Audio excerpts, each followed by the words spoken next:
Have you ever stood right at the edge of something huge? Maybe it's a massive project at work or trying to get your head around a new skill, maybe even just sifting through tons of information for a big decision. That moment where, deep down, you have to take that leap. But there's that little voice, maybe a big voice, whispering doubt. You feel that not right, that hesitation. Well, today, that's exactly what we're diving into, that universal human feeling. But we're going to explore it through a really unique source. It's a narrative called The Leap of Patience, Resilience in the Wild. Now, yeah, okay, it's an allegory, uses animals. But honestly, don't let that fool you. It packs some seriously profound insights about, well, getting through stuff, about learning from mistakes, finding strength. So our mission in this deep dive is basically to unpack this story. It's about a young mountain lion, and there's this wise, bald eagle. We want to pull out those powerful nuggets of wisdom, what it really means to face big challenges, understand setbacks aren't always final, and kind of build up that inner grit. Yeah, and what's really striking about this piece is how it shines a light on resilience, that sheer power of it. And maybe even more importantly, the courage it takes. Not just to face failure, but to actually learn from what we think of as failure. It's a great reminder, isn't it, that sometimes the best lessons, the ones that really stick, they don't come from getting it perfect the first time. They often come from being willing to try, maybe stumble a bit, feel that impact, and then, this is key, get back up again. It really makes you ask, I think, how often does just the fear of falling keep us totally stuck, stops us from even making the attempt? Okay, so let's paint the picture because the story really pulls you in right away. It describes dawn, the first rays of sunlight streaking across a vast mountain range. You can almost feel that crisp air. And right there, a young mountain lion stands at the edge of a high cliff. There's this deep gap, a huge chasm, and way over on the other side, this ledge. It's the only way forward. And you immediately feel her tension, her heart's pounding. She's aware of the steep drop below. It's more than just a physical jump she's facing. It feels bigger. Emotional, psychological. A real moment of truth. Absolutely. And well, if you think about our own lives, that physical leap is such a perfect metaphor, isn't it, for all those other leaps we face, like maybe tackling a totally new subject at uni or starting a big, ambitious project at work, maybe even trying a new skill that feels really daunting. The story sets up this high-stakes, high-pressure situation right off the bat, and that makes the mountain lion's internal struggle feel, well, really relatable, that mix of fear and I have to do this. It's like that feeling right before you hit send on a huge proposal or step out to give a presentation or even just, have one of those difficult conversations. The stakes feel massive and the possibility of falling, it weighs heavy. Exactly. And the story is clear. This mountain lion, she's trained. It emphasizes her skill in instinct, speed, and strength. She's got the tools. She's prepared. But then there's this shift. The story says this moment demanded more than that. It demanded trust. And that's where you really see the internal battle. We hear her asking herself, almost whispering, I've trained for this. But what if I fail again? That word again, wow, that hits hard, right? It suggests, maybe she's tried something like this before and it didn't go well. Makes her hesitation totally understandable. Very human, actually. Oh, it's incredibly significant. And the idea of trust here, it's deeper than just trusting her muscles or her training. The narrative spells it out. It's trust that even if she failed, she could try again. Trust that if she fell, she would rise. That inner dialogue, that belief in your ability to endure past a setback, that's so crucial before you take on anything big. You could call it self-efficacy, maybe, believing you can handle what comes next. And it shows how even with all the prep in the world, all the skills you've honed, that fear of failure can just creep in. It can really undermine you. It turns into this mental game you have to win first. And honestly, that fear, especially if it's fed by past disappointments, can be way more crippling than actually falling. That's such a good point about the mental game. The paralysis, right? That's off of the real block. And right at this moment, while she's hesitating, someone else shows up. The story talks about a bald eagle circling, silent, graceful, just watching.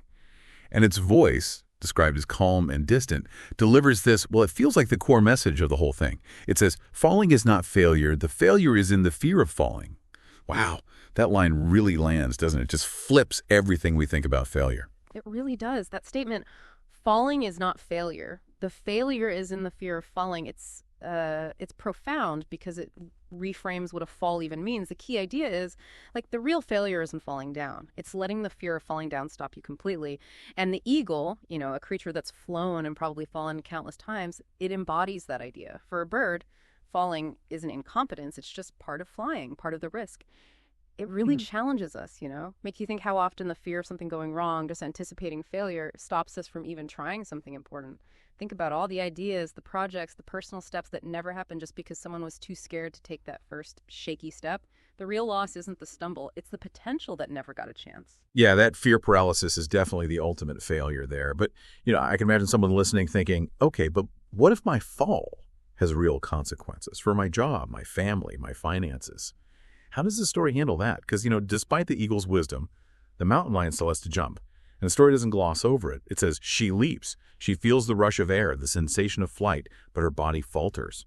Mid-air, she realizes she's not as prepared as she thought. Her claws scrape the edge. She crashes onto a jagged rock below, her limbs aching. So the point is, she did fall. The wisdom didn't stop the fall. It changed how she saw it, maybe.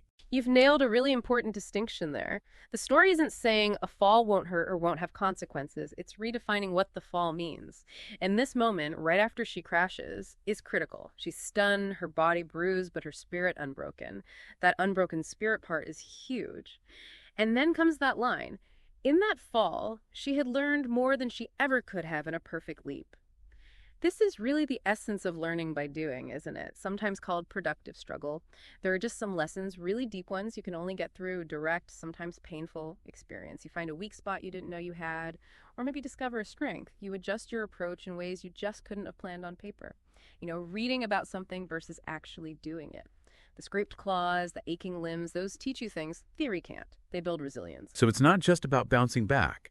It's about what you learn on the way down, and maybe while you're picking yourself up.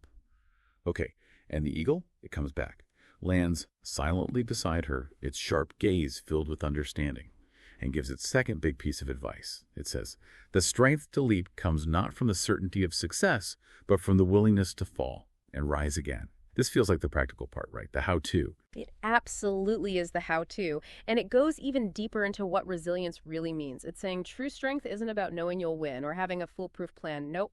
It's about finding the courage to face failure, knowing it's possible, maybe even likely sometimes, and having the resolve to keep going anyway. So the takeaway is, real resilience isn't avoiding falls. It's choosing again and again to get up and rebuild after them.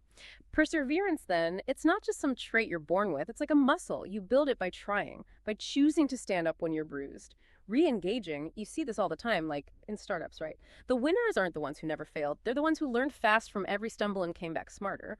Or learning music mastery comes from fixing the mistakes, not playing perfectly right away. The strength isn't just in the leap, it's in embracing that whole messy process of trying, falling, learning, rising. That makes so much sense.